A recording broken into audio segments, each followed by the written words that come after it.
வணக்கம் மக்களே.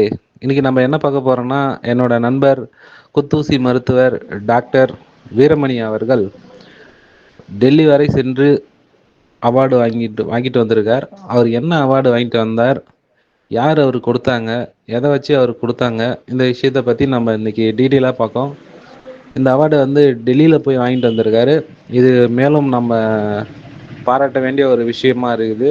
அதனால நம்ம இதை பற்றின முழு தகவலையும் இந்த வீடியோக்குள்ளே பார்க்கலாம். வாங்க வீடியோக்குள்ளே போகலாம்.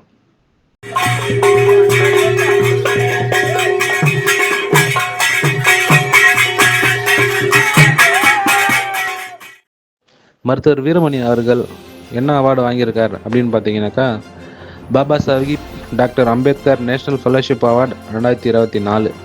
இந்த அவார்டு தாங்க அவருக்கு டெல்லியில் கொடுத்துருக்காங்க. அதாவது இந்த அவார்டு ஃபங்க்ஷன் வந்து 40 வருடமாக நடந்துகிட்ருக்கு. இப்போ இந்த வருஷம் பார்த்தீங்கன்னா 40வது வருஷம் நடந்துகிட்ருக்கு. அது டிசம்பர் 8ஆம் தேதி அவருக்கு அந்த அவார்டு கொடுத்தாங்க.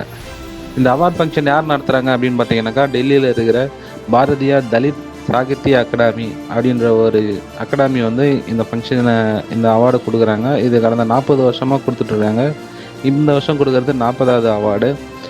இது யார் இந்த நிறுவனத்தை உருவாக்குனாங்க அப்படின்னு பார்த்தீங்கன்னாக்கா, டாக்டர் ஜெகஜீவன் ராம் அப்படின்றவர் தான் இந்த நிறுவனத்தை, அதாவது இந்த அகாடமியை உருவாக்குறாரு. அவர் யாருன்னு பார்த்தீங்கன்னாக்கா, அவர் நம்ம இந்தியாவோட 4வது துணை பிரதமர். நம்ம நேருஜி வந்து 1946 இடைக்கால பிரதமராக இருக்கார். அந்த நேரத்தில் வந்து இவர் வந்து தொழிலாளர் நலத்துறை அமைச்சராக இருந்திருக்காரு. அது இல்லாமல் 4வது இந்திய துணை பிரதமராக இருந்திருக்காரு. இவர் வந்து ஒரு பட்டியலினத்தவராக இருக்கிறதால நம்ம பட்டியலினத்தை சேர்ந்தவங்களுக்கு, அதாவது எஸ்சி எஸ்டி பீப்புளுக்கு அவங்களுடைய வாழ்வாதாரத்தை உயர்த்துறது, அவங்களுக்கான உதவிகள் செய்கிறது, இந்த மாதிரி யாரெல்லாம் பண்ணுறாங்களோ அவங்களுக்கு வந்து இந்த அவார்டை நம்ம வருஷம் வருஷம் கொடுக்கணும். அதாவது இந்தியா ஃபுல்லாக, இது ஒரு குறிப்பிட்ட இடத்துக்கு மட்டும் கிடையாதுங்க, நம்ம இந்தியா ஃபுல்லாக பட்டியலினத்தை சேர்ந்த மக்களுக்கு யாரெல்லாம் ஹெல்ப் பண்ணுறாங்களோ, அதாவது பட்டியலினத்து மக்களுக்கு மட்டும் கொடுக்குற விருது கிடையாது, பட்டியலினத்து மக்களுக்கு யார் நல்லது செய்கிறாங்களோ, அவங்க வேறு இனமாக கூட இருக்கலாம், மற்ற இனமாக கூட இருக்கலாம், அவங்களுக்கு இந்த அவார்டு கொடுக்கறது தான் இதனுடைய நோக்கம்.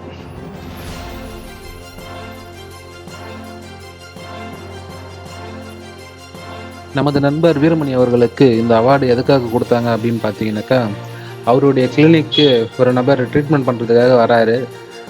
அவர் வந்து ட்ரீட்மெண்ட்டுக்காக வெயிட் பண்ணிகிட்டு இருக்கும்போது நிறையா வயசானவங்களாம் வீரமணி அவர்கள்கிட்ட ட்ரீட்மெண்ட் எடுத்துகிட்டு இருக்காங்க. அந்த நேரம் பார்த்து வீரமணி அவர்கள் வந்து அந்த வயசான நபர்கள்கிட்ட நடந்துக்கிற விதம், அவங்கள பாசமாக பேசுறது, ஊருக்கு போகிறது காசு வச்சுருக்கீங்களா பாட்டி, சாப்பிட்டீங்களா, காசுலாம் இருக்கான்னு கேட்டு இல்லை அப்படின்னு சொல்கிறவங்ககிட்ட இலவசமாக ட்ரீட்மெண்ட் பார்த்துருக்காரு. ஊருக்கு போக காசு இல்லைனாலும் காசு கையில் கொடுத்து அனுப்பிச்சிருக்காரு. இந்த ஒரு ஆக்டிவிட்டீஸ் பார்த்து அந்த நபர் வந்து யார் அவர் வித்தியாசமாக இருக்காரு அப்படின்னு சொல்லிட்டு அவர்கிட்ட போய் பேசியிருக்காரு. அவர்கிட்ட பேசினதுக்கப்புறம் வீரமணி அவர்கள் வந்து ஒரு சோசியல் மைண்டோட இந்த வேலையை பார்த்துட்டு இருக்காரு அப்படின்னு புரிஞ்சுக்கிட்டாரு. அந்த நபர் யாருன்னு பார்த்தீங்கன்னா, காரைக்காலில் பைந்தமிழ் பேரவை அப்படின்னு ஒரு பேரவை இருக்குது. அது வந்து ஐயா சாரங்கபாணி அவர்களுடைய ஆரம்பித்த அந்த பைந்தமிழ் பேரவையிலேருந்து அந்த நபர் அவருடைய பேரவையில் போயிட்டு சொல்கிறாரு, இந்த மாதிரி வீரமணி அப்படின்ற ஒருத்தர் வந்து நம்ம கிளினிக் வச்சு அனைவருக்கும் சேவை மனப்பான்மையோட சேவை செஞ்சுட்டு இருக்காரு அப்படின்னு சொல்லிட்டு, உடனே அவங்கேருந்து வராங்க, அவரை பற்றி விசாரிக்கிறாங்க. அவரை விசாரித்ததில் இவர் இந்த அவார்டு வாங்குறதுக்கு சரியான நபர் தான் அப்படின்னு சொல்லிட்டு இவரை வந்து தேர்ந்தெடுத்திருக்காங்க. அதுக்கப்புறம் இவங்க அந்த பைந்தமிழ் பேரவை வந்து டெல்லிக்கு வந்து அனுப்பிச்சிருக்காங்க, இந்த மாதிரி ஒருத்தர் இருக்காரு அப்படின்னு சொல்லிட்டு. அவங்க வந்து இவரை செலக்ட் பண்ணி இவரை கூப்பிட்டு அவார்டு கொடுக்குறாங்க. எனவே இந்த அவார்டு வந்து ஒரு நேஷ்னல் லெவலில் வாங்குகிற அவார்டுன்றதால நம்ம கண்டிப்பாக அவரை பாராட்டி ஆகணும். இது நம்ம பகுதிக்கு, நம்ம வேட்டவலத்துக்கும் ஒரு பெருமை சேர்க்குற விஷயந்தான். அதனால் நீங்கள் அனைவரும் அவரை பாராட்டணும் அப்படின்னு நான் கேட்டுக்கிறேன்.